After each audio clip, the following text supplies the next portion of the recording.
लगेगा। भाई जो मजदूर मंच पर आ रहे हैं उनसे मेरा कुछ विनम्र आग्रह है। अब एक काम करो, हमारे बीच में तुम बुकवा पूछा दो, मैं नहीं कह सकता। हमारे भारतीय जनता पार्टी और राष्ट्रीय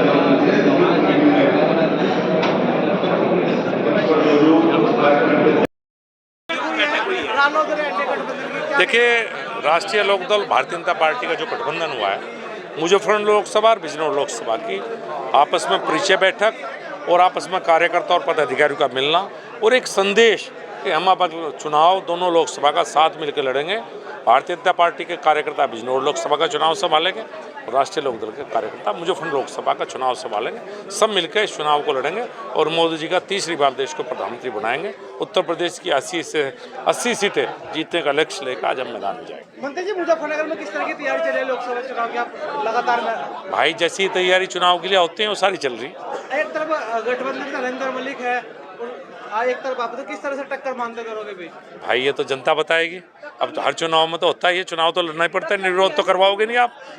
तो चुनाव होगा। जिस तरह से आपने 2014 के चुनाव में बड़ी जीत हासिल की थी, इस बार भी इस तरह का माहौल और खुशबू और हवा तो ऐसी है जैसे 2014 में थी। नरेंद्र मलिक कह रहे हैं कि जिस तरह 2014 में 13 में दंगा हुआ था, इस तरह दंगा ना कराए। मैंने यही अपील ऐसा कोई काम नहीं करते।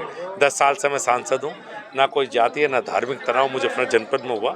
मैं जनता का धन्यवाद करूँगा, बड़ी शांति से 10 साल गुजरे और वो दौर चला गया। अब मोदी राज और योगी राज है, अब दंगा नहीं होता भाई। अनिल कुमार जी, दूसरे मंत्री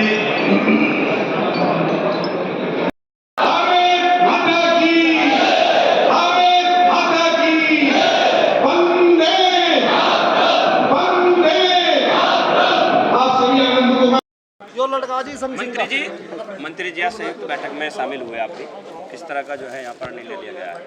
आज एनडीए की एक संयुक्त बैठक थी, क्योंकि अभी हाल में राष्ट्रीय लोकदल एनडीए में शामिल हुआ है और हमारे दोनों प्रत्याशी जनपद मुजफ्फरनगर से आदरणीय संजीव बालियान जी, बिजनौर से चंदन चौहान जी, दोनों लोकसभा के कार्यकर्ता और नेता यहाँ मौजूद थे, समर्पित कार्यकर्ता। एक समन्वय बैठक थी, कोऑर्डिनेशन बैठक थी, परिचय बैठक थी, सभी ने आपस में परिचय किया है और एक तमाम सभी कार्यकर्ताओं ने बड़े उत्साह दिखाकर एक संकल्प लिया है कि हमें अपने दोनों प्रत्याशियों को भारी मतों से यहाँ से जिताकर भेजना है।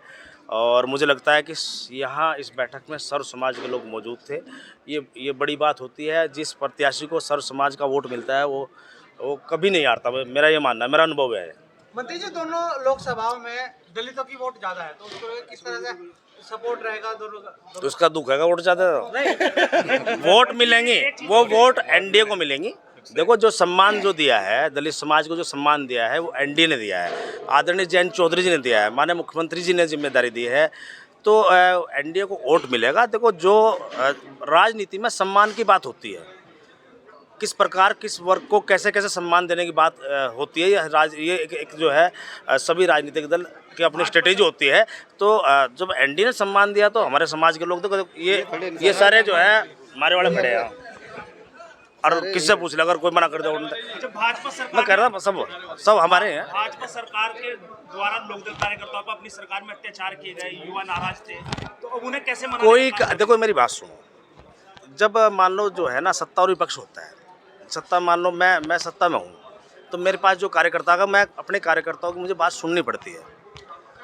अगर मान लो भारतीय जनता पार्टी ने अपने कार्यकर्ताओं की बात सुनी है उस समय जब हम लोग विपक्ष में थे, वो कहीं गलत नहीं है। हम अपनी जगह सही थे उस समय, सत्ता अपनी जगह सही थी। ये होता है जब हम लोग सत्ता में थे, तो मतलब जब बीजेपी सत्ता में नहीं थे, हम लोग सत्ता में रहे हैं, तो वो होता है। किसी का अहित करने की कोई मंशा किसी नेता की नहीं होती। और जो भी सिफारिश विधायक, एमपी या मिनिस्टर करता है ना, वो सब जनता कहने से करता है।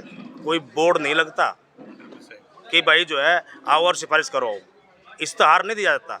वो हम यहाँ पर लोग सिफारिश करते हैं, तो सिफारिश करना पड़ता है, मदद करनी पड़ती है लोकतंत्र में लोगों की। तो किसी का हित और अनित भी कई बार हो जाता है, उसी के लिए समन्वय बैठक आज रखी गई थी। कहीं कोई ऐसी बात है तो वो बात सारी समाप्त हो जाने से नेता के निर्देश से बड़ा निर्देश कुछ नहीं हो सकता। बस मेन बात ये है। अपने प्रत्याशी दोनों मैदान में उतार दिया है, बिजनौर से फिर मुजफ्फरनगर से भी। अच्छा, तो उसके लिए क्या कहना है कि दलित वोट बैंक आपकी तरफ बीएसपी के प्रत्याशी कब बदल जाए, इतना पर्चा ना भर जाए, इतना सिंबल ना आ जाए, कुछ पता नहीं है। ठीक।